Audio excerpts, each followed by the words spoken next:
Let's see how far we can make it. We are halfway through the Forbidden Forest. Professor McGonagall has just given them their message explaining what the detention is going to look like, and that it is to take place at 11 o'clock that night, and to meet Mr. Filch in the entrance hall. Harry had forgotten they still had detentions to do in the furor over the points they'd lost. He half expected Hermione to complain that this was a whole night of revision lost, but she didn't say a word. Like Harry, she felt that they deserved what they got. At 11 o'clock that night, they said goodbye to Ron in the common room and went down to the entrance hall with Neville. Filch was already there, and so was Malfoy. Harry had also forgotten that Malfoy had gotten a detention too. "Follow me," said Filch, lighting a lamp and leading them outside. "I bet you'll think twice about breaking a school rule again, won't you?" he continued, leering at them. "Oh yes, hard work and pain are the best teachers if you ask me. It's just a pity that they let the old punishments die out. Hang you by your wrists from the ceiling for a few days. I've got the chains still in my office. Keep them well oiled in case they're ever needed. Right, off we go, and don't think of running off now. It'll be worse for you if you do." They marched off across the dark grounds. Neville kept sniffing. Harry wondered what their punishment was going to be. It must be something really horrible, or Filch wouldn't be sounding so delighted. The moon was bright, but the clouds scudding across it, throwing them into darkness. Ahead, Harry could see the lighted windows of Hagrid's hut. Then they heard a distant shout. "Is that you, Filch? Hurry up! I want to get started." Harry's heart rose. If they were going to be working with Hagrid, it wouldn't be so bad. His relief must have showed in his face because Filch said, "I suppose you think you'll be enjoying yourself with that oaf. Well, think again, boy. It's into the forest you're going, and I'm much mistaken if you'll all come out in one piece." At this, Neville let out a little moan, and Malfoy stopped dead in his tracks. "The forest," he repeated, and he didn't sound quite as cool as usual. "We can't go in there at night. There's all sorts of things in there. Werewolves, I've heard." Neville clutched at the sleeve of the robe and made a choking noise. "That's your lookout, isn't it?" said Filch, his voice cracking with glee. "Should have thought of them werewolves before you got in trouble, shouldn't you?" Okay, and you'll see in a minute what this is all about, but check out this great picture. Hagrid came striding towards them out of the dark, Fang at his heel. He was carrying his large crossbow. A quiver of arrows hung over his shoulder. "About time," he said. "I've been waiting for you for half an hour already. All right, Harry, Hermione." "I shouldn't be too friendly to them, Hagrid," said Filch coolly. "They're here to be punished, after all." "That's why you're late, is it?" said Hagrid, frowning at Filch. "Been lecturing them, eh?" "It's not your place to do that. You've done your bit. I'll take over from here." "I'll be back at dawn," said Filch, "for what's left of them," he added nastily as he turned and started back towards the castle, his lamp bobbing away in the darkness. Malfoy now turned to Hagrid. "I'm not going in that forest," he said, and Harry was pleased to hear a note of panic in his voice. "You are if you want to stay at Hogwarts," said Hagrid fiercely. "You've done wrong, and now you're going to pay for it." "But this is servant stuff. It's not for students to do. I thought we'd be writing lines or something. If my father knew I was doing this, he'd—" "Tell yer, that's how it is at Hogwarts," Hagrid growled. "That's what he'd do. Writing lines. What's that good for anyone? You'll do something useful, or you'll get out, and if you think your father rather you were expelled, then you get back off to the castle and pack up. Go on." Malfoy didn't move. He looked at Hagrid furiously, but then dropped his gaze. "Right then," said Hagrid. "Now, listen carefully, because it's dangerous what we're going to do tonight, and I don't want no one taking risks. Follow me over here for a moment." He led them to the very edge of the forest, holding his lamp up high as he pointed down a narrow, winding earth track that disappeared into the thick black trees. A light breeze lifted their hair as they looked into the forest. "Look there," said Hagrid. "See that stuff shining on the ground? Silvery stuff? That's unicorn blood. There's a unicorn in there, been hurting badly by something. This is the second time in a week. I found a dead one last Wednesday. We're trying to find the poor thing. We might have to put it out of its misery." "And what if whatever hurt the unicorn finds us first?" said Malfoy. unable to keep the fear out of his voice. "There's nothing that lives in the forest that'll hurt you if you're with me or Fang," said Hagrid. "And keep to the path. Right now, we're going to splinter into 2 parties and follow the trail in different directions. There's blood all over the place." Woo! Check out this big picture. I'm going to have to show it to you 2 pages at a time. 1 page.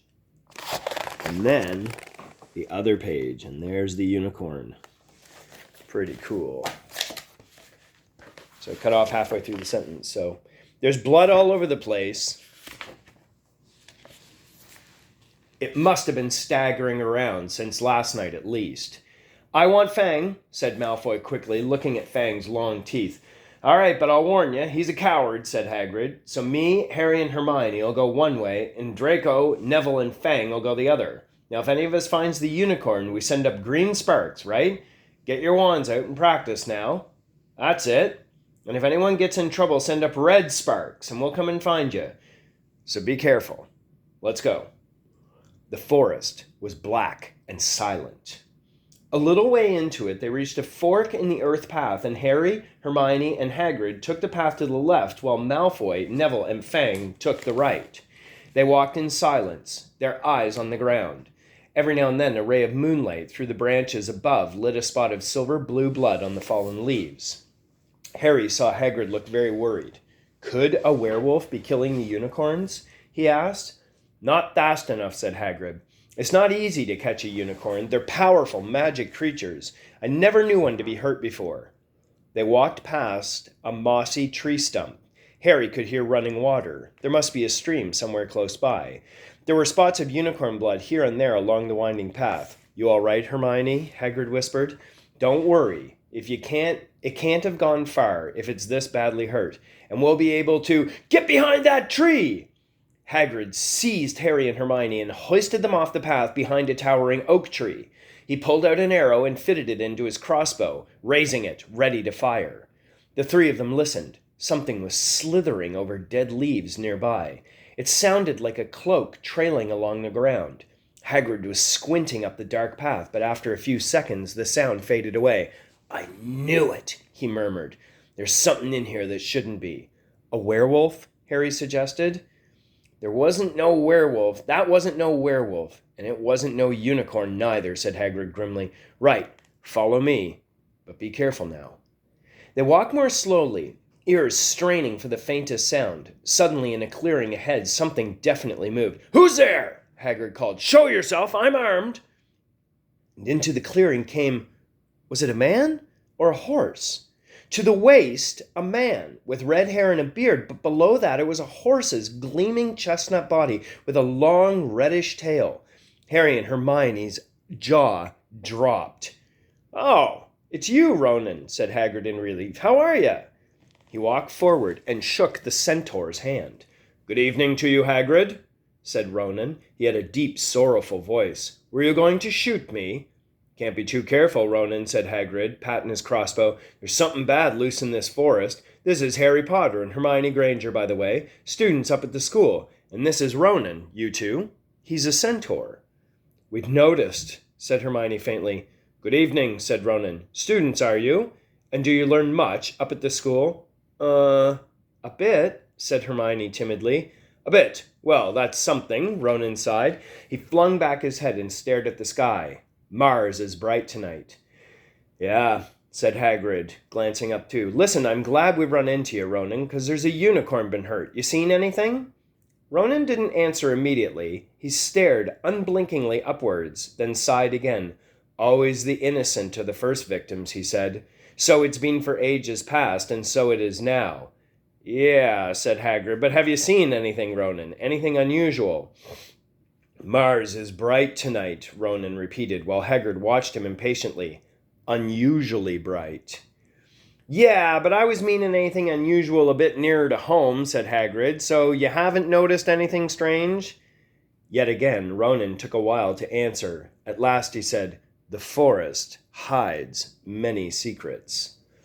A movement in the trees behind Ronan made Hagrid raise his bow again, but it was only a second centaur, black-haired and bodied and wilder looking than Ronan. "Hello, Bane," said Hagrid. "All right?" "Good evening, Hagrid. I hope you're well." "Well enough. Look, I've just been asking Ronan if you've seen anything odd in here lately. Only there's a unicorn been injured. Would you know anything about it?" Bane walked over to stand next to Ronan. He looked skywards. "Mars is bright tonight," he said simply. "We've heard," said Hagrid grumpily. "Well, if either of you do see anything, let me know, would you? We'll be off then." Harry and Hermione followed him out of the clearing, staring over their shoulders at Ronan and Bane until the trees blocked their view. "Never," said Hagrid irritably. "Try and get a straight answer out of a centaur. Ruddy stargazers. Not interested in anything closer than the moon." "Are there many of them in here?" asked Hermione. "Oh, a fair few. Keep themselves to themselves mostly, but they're good enough about turning up if you ever want a word. They're deep-mind centaurs. They know things. They just don't let on much." "Do you think that was a centaur we heard earlier?" said Harry. "Did that sound like hooves to you?" "Nah, if you ask me, that was the thing that's been killing the unicorns. Never heard anything like it before." They walked on through the dense, dark trees. Harry kept looking nervously over his shoulder. He had the nasty feeling that they were being watched. He was very glad that they had Hagrid and his crossbow with them. They had just passed a bend in the path when Hermione grabbed Hagrid's arm. "Hagrid, look! Red sparks! The others are in trouble!" "You two wait here," Hagrid shouted. "Stay on the path. I'll come back for you." They heard him crashing away through the undergrowth and stood looking at each other, very scared, until they couldn't hear anything but the rustling of leaves around them. "You don't think they've been hurt, do you?" whispered Hermione. "I don't care if Malfoy has, but if something's got Neville, it's our fault he's out here in the first place." The minutes dragged by. Their ears seemed sharper than usual. Harry's seemed to be pricking up with every sigh of the wind, every cracking twig. What was going on? Where were the others? That's a nice place to stop. I'll pick the rest of it up probably tomorrow.